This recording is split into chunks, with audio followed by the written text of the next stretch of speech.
Oh, yo, what's up? What's up?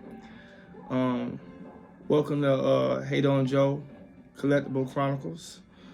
Um, I've been watching YouTube for about maybe 3 years, I want to say, and watching like all kind of different content and different videos I like about things that I like, and I decided, you know what, I'm gonna make a YouTube channel, about the things I like, my opinions about those things, and do like um reviews on things, unboxing, stuff like that.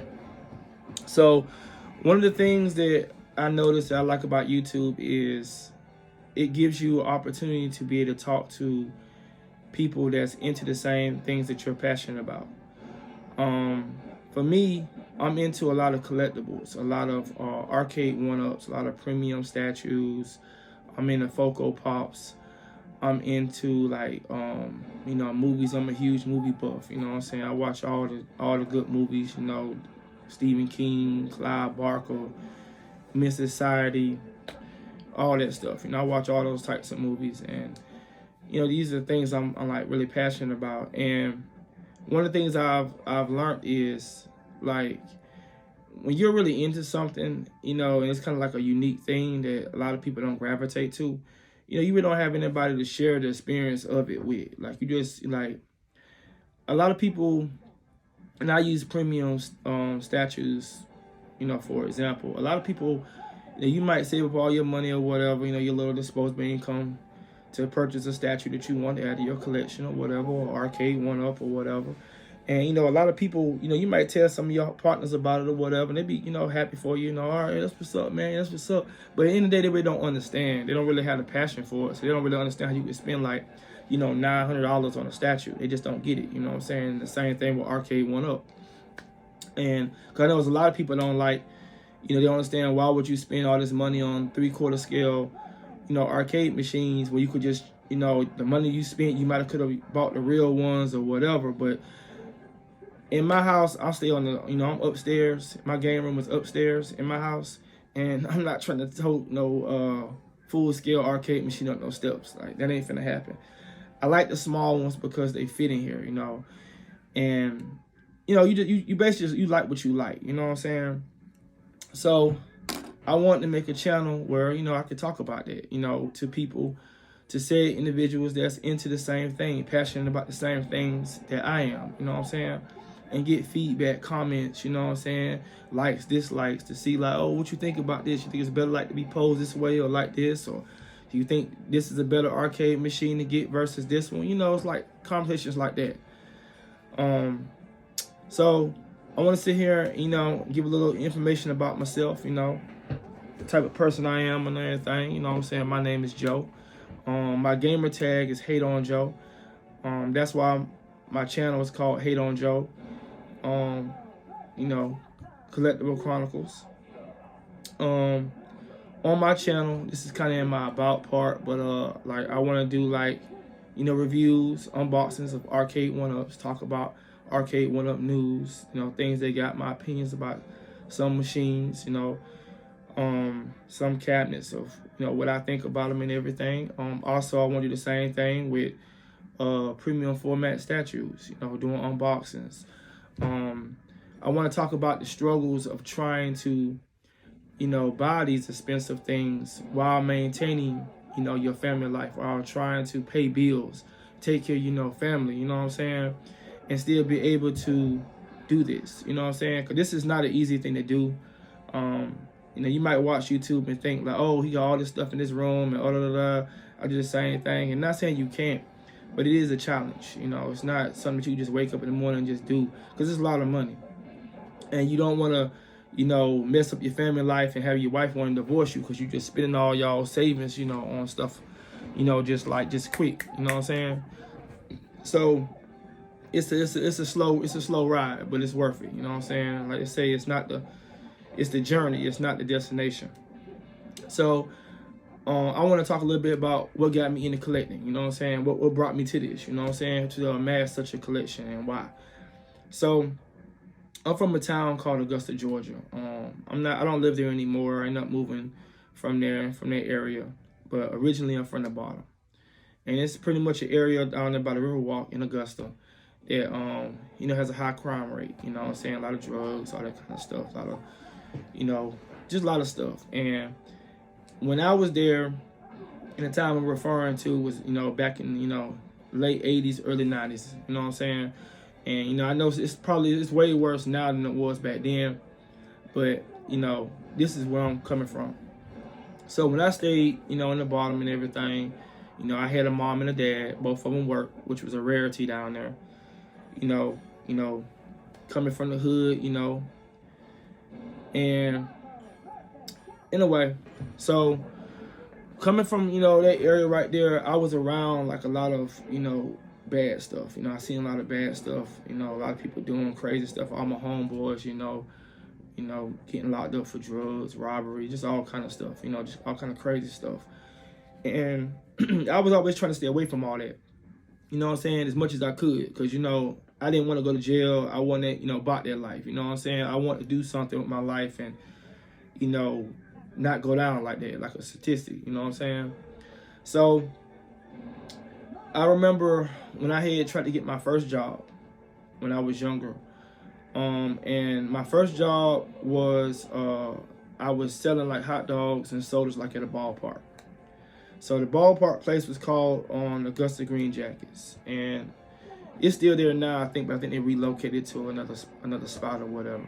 So I went there as a kid with my homeboy, and we rode down there in his car, and he already had worked there already. And he was like, yeah, man, I get you a job, but then man, just go there and talk to Buddy.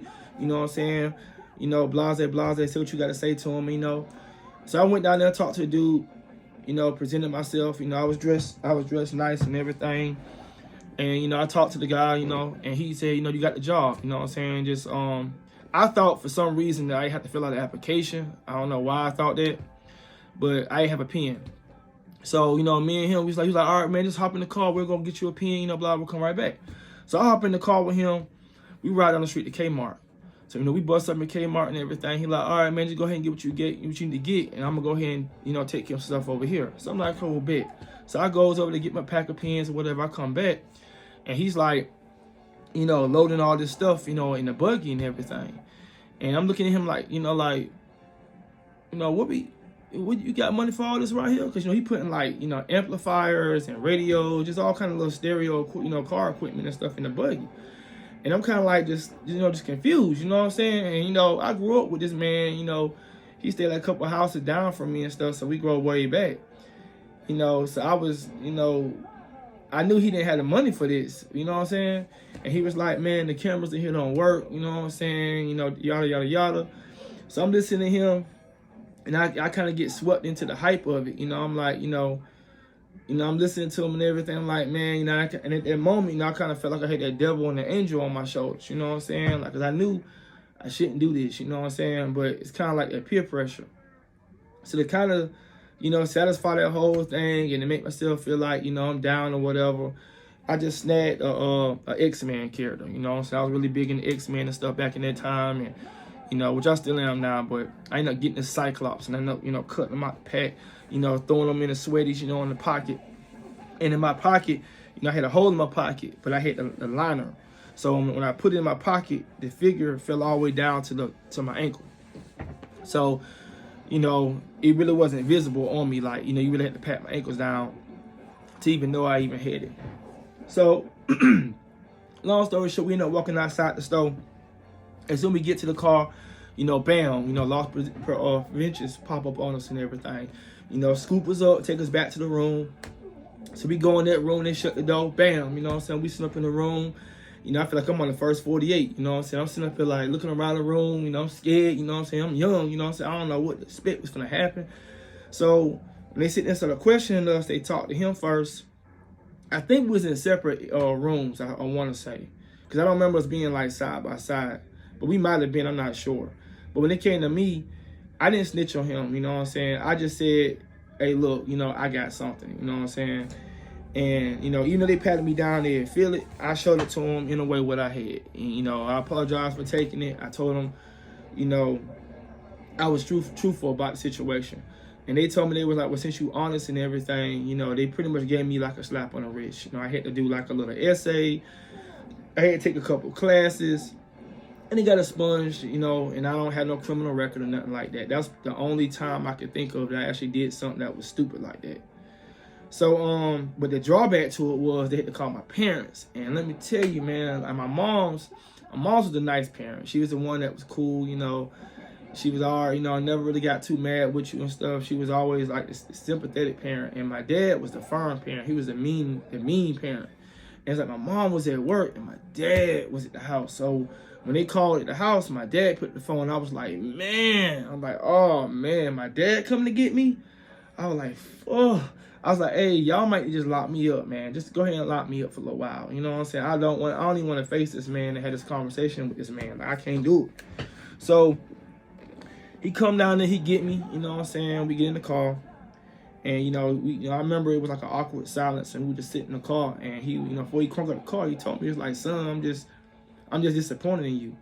And, you know, at that moment, you know, those words he said, it just resonated with me. Because it was like, in my mind, I'm like, Joe, this ain't you. This ain't something that you do. You know what I'm saying? You ain't never stole nothing. You know, so why are you doing this? You know what I'm saying? This ain't you. And like I said, my parents used to always say, you know, a lot of people, that's what they call followers. And I ain't no follower. You know, I like to do my own thing. I like to do what make me happy. You know what I'm saying? I like to go against the grain. A lot of things I do aren't like stuff that a lot of people, you know, condone. You know what I'm saying? A lot of people don't condone on spending money on collectibles. They don't see the point. You know what I'm saying? So, for that moment on, I decided, you know what I'm saying, I'm gonna do what I feel like I should do. I'm gonna go by my heart, what I'm passionate about, and, you know, do me. You know what I'm saying? So once that happened, I started getting really big into, you know, my collecting. I started collecting my X-Men characters, my comic books, you know, my retro game systems, which they retro now. You know, I started trying to buy, you know, because I was working at that job. I got the job. And I started buying, like, you know, all the games and trying to beat them and just being real, you know, big on that, playing my friends and stuff in tournaments and stuff in the neighborhood. Just getting, you know, putting all my focus on that, you know, in school or whatnot. And, you know, it ended up benefiting me a lot, you know, in life. And also, it ended up being one of the ways I ended up meeting my future wife. So I'll tell you that story. So back in the day, me and my friends, we used to play with like little X-Men figures or whatever. My friend Azario had his team. He always had the bad guys that was on the X-Men team. And we mixed a bunch of stuff together. We had like X-Men, Dragon Ball Z characters, Batman characters. We had all this stuff mixed together with our own little story that we came up with. That's just a whole other thing. And us three, Azario, Daylon, and me, used to play like this all the time. And we say these little master battles or whatever. Well, this one time, I don't think Azario and Daylon was present. I was in my room just setting up, you know, just prepping everything, getting ready for a battle, you know what I'm saying? And I'm in the room with my shirt off. I'm all in it, you know what I'm saying? Like, I'm in the zone, like, you know, and, you know, the room smell like boy, you know what I'm saying? I'm in the funky and everything. Like, I ain't care about none of that. So I'm in the room just playing, and then it was like, my spider sense started tingling, you know what I'm saying? Like the air in the room just started blowing differently or whatever. And I just felt that feeling like something ain't right. I look back and, you know, I see my wife, you know what I'm saying? My girlfriend at the time. And I'm like, oh man. I said, oh no. I was like, she finna leave me, bro. Like, this is not how I wanted her to kiss me. I would have rather her caught me cheating at the time, to be honest with you. I would have rather got caught cheating. At least I would have had more respect. You know what I'm saying? Like, oh, you know, dudes get caught cheating. Dudes don't get caught playing with toys. You know what I'm saying? So I was like, man, she finna leave me, man. It's over with. You know what I'm saying? I might go ahead and walk her back out the door. But she sat down next to me and everything. And I was, you know, I got my mouth open. I'm just like, and I had like some figures I had made. And they was like these servo characters or whatever.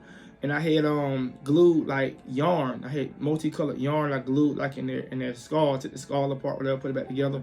So I had like the males and the females.